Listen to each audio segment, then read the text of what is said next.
Hello everyone, it's your buddy Jayrassic, and I just want to say thank you to everyone for all the subscriptions, all the likes, all the comments, every interaction that you have on my channel. I'm trying the best I can to react and respond to your comments when you do.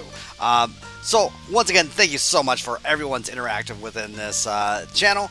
I really do love it, and I really do appreciate every single one of you. And if you're not a subscriber yet, please do so. Follow my content and be part of the Jayrassic community. So, moving forward, we are going ahead and we are with another episode of our Henry Doorly Zoo. This is the Congo portion of the Lied Jungle. And this exhibit particularly is with the wolf Guenon, the Dazzler monkey, Diana Dazzler monkey, I believe it is, and the African Ibis.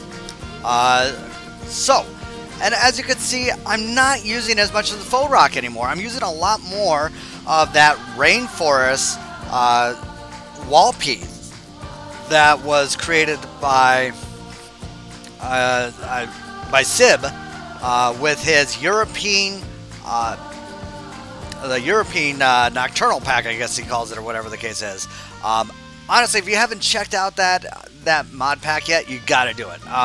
There's a lot of really cool pieces in there that he created that are just mind-blowing. Like, for example, one of my first workshop items was cave pillars. Well, this pack has that. So now I don't need to use my old cave scenes that were like 200 pieces per just a wall. So with that being said, it helps reduce your piece count, decreases the strain of your GPU and your graphics card, and it allows Planetzoo to run a lot smoother. What a lot of people don't realize is that they're using so many pieces and it's causing such a strain on their GPU and their graphics card that it causes Planetzoo to crash. And honestly, that's one of my biggest problems is Planetzoo crashing, because I have a large piece count. So trying to reduce it all so that the game moves a little bit smoother definitely helps out in the long run. So, nonetheless though, back to the exhibit. This exhibit is by far one of a good fun one that I had, because originally it was two exhibits in one, with the vulture guinea fowl and the elephant shrew, and then it was going to be this one, and I was just going to have them connected, but I was actually able to actually separate it, and nonetheless it just made things work a lot smoother for the keeper's transversability. So nonetheless, once I got that all figured out, it really worked out really good. Now, one of my biggest problems with Planetzoo that I have personally is a lot of the climbing aspects, the climbing pieces. It's kind of difficult for me to go ahead and map that transversability between the trees and the faux rocks and all that other fun stuff. It is just so interesting on how to get those mechanics to work. One thing that I've learned though, and I may have mentioned this in a previous video, is in order to get a lot of those modded primates to get into up in the air or up into the trees and so forth, is by actually putting enrichment items up in the climbable areas. So that's one thing you'll be seeing here a little bit later. The other thing that I had a little bit of issue with this one was the water. Oh lordy, I had it all set originally to begin with, as you can see with the waterfall and everything, and then I just it just didn't work out for me. I had to constantly make it a little deeper just so then the leveling and everything would work. But eventually I did get it, and it worked out really nicely. And ever since I got it, I haven't touched the water. I'm like, no. One thing that I did want to do though is I wanted to try to incorporate the Nile monitor within the Congo section. Unfortunately, that just did not happen. As much as I would love to go ahead and do that, it just wasn't working. I think what I may end up doing is maybe commissioning Nick or someone to see if they would be willing to make a scenery prop of the Nile monitor itself. And also, I maybe get some other lizards like Tegu monitors or black and white Tegu, Argentina Tegus, alongside with the Colombian Tegu.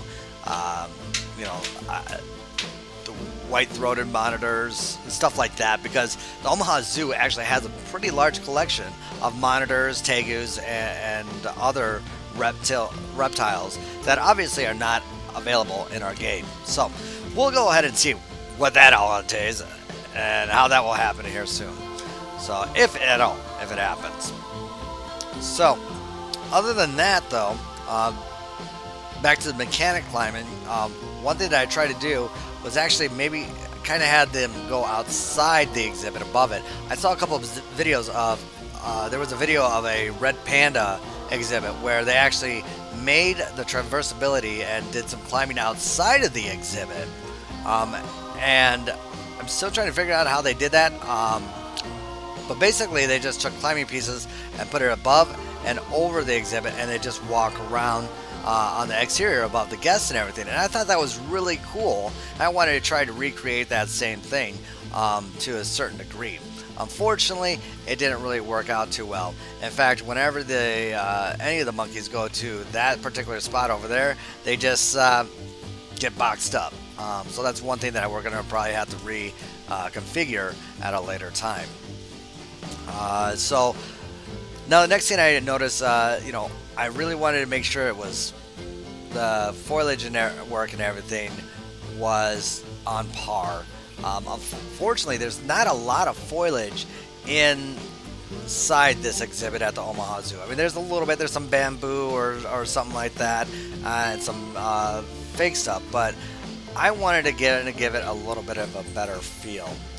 So originally I started using just kind of like the bedding itself to kind of make it feel like, hey, there it is, kind of like a treetop.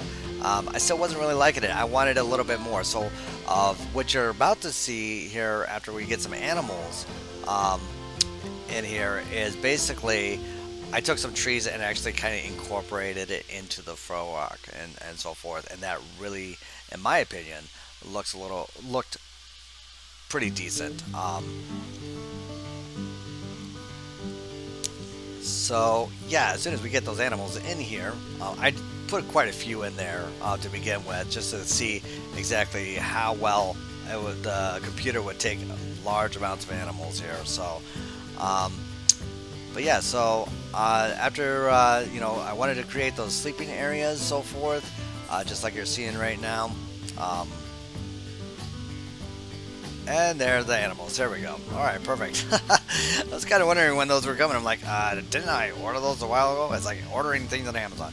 But as you can see, the monkeys are already jumping around because we have those enrichments up there. And it just really works out great to have enrichments up on climbing platforms and stuff. And that really encourages the primates to get up there. Also, the less land transversability you have with them, the better. That means that they're going to take advantage of the climbing transversability over the land transversability.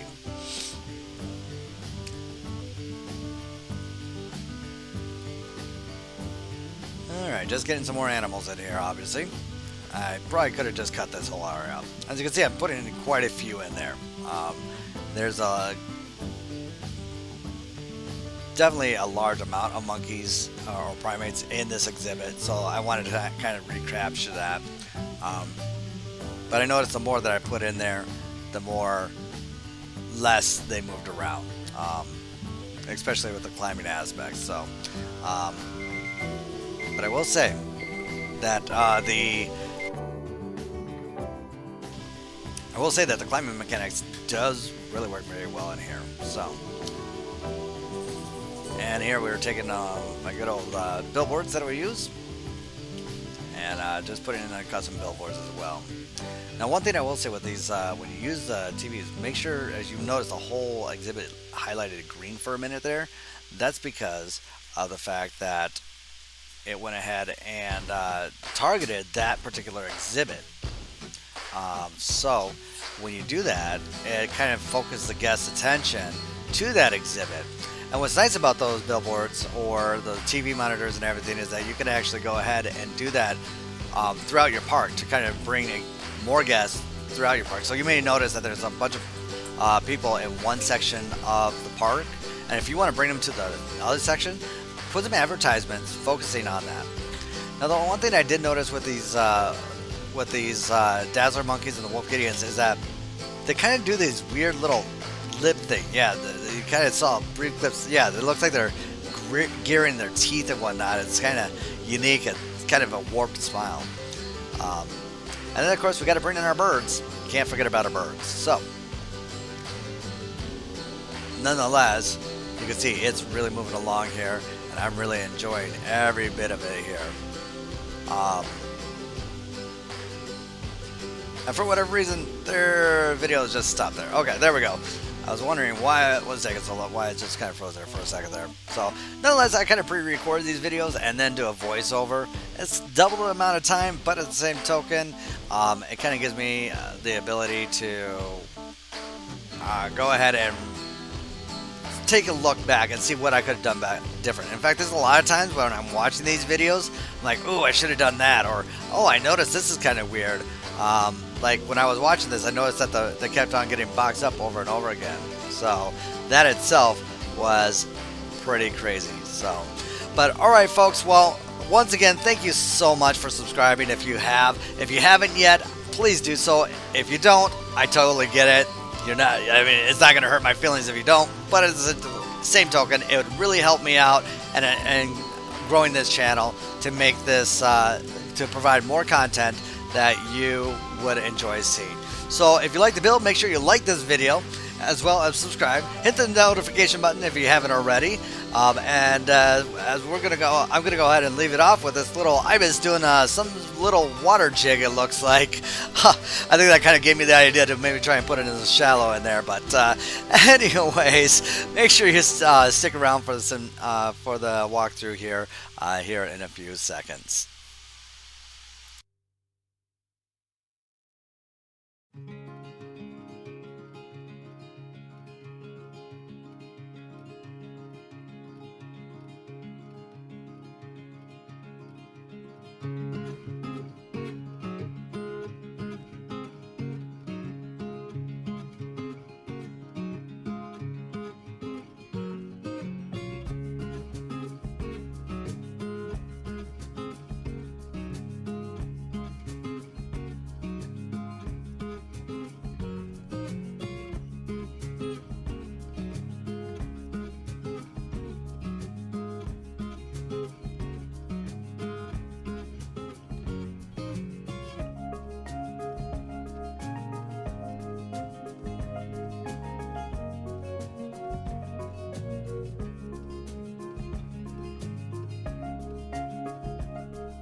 Alright, here we are with the walkthrough.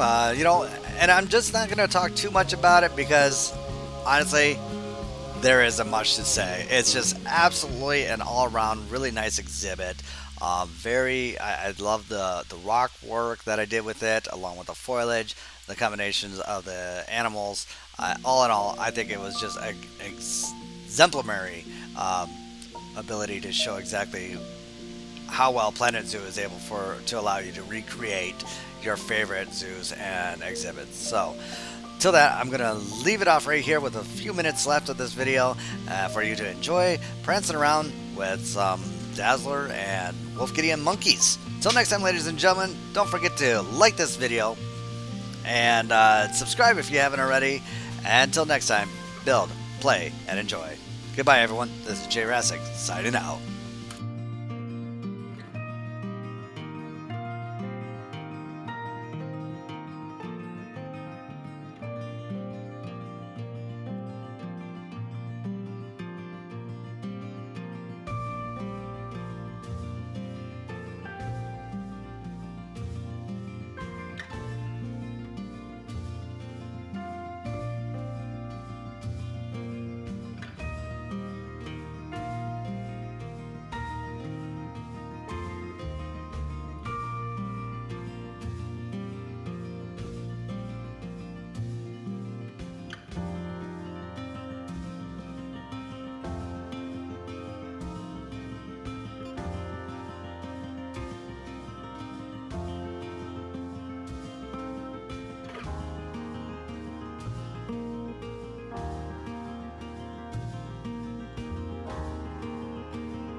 Hey everyone, thank you so much for watching.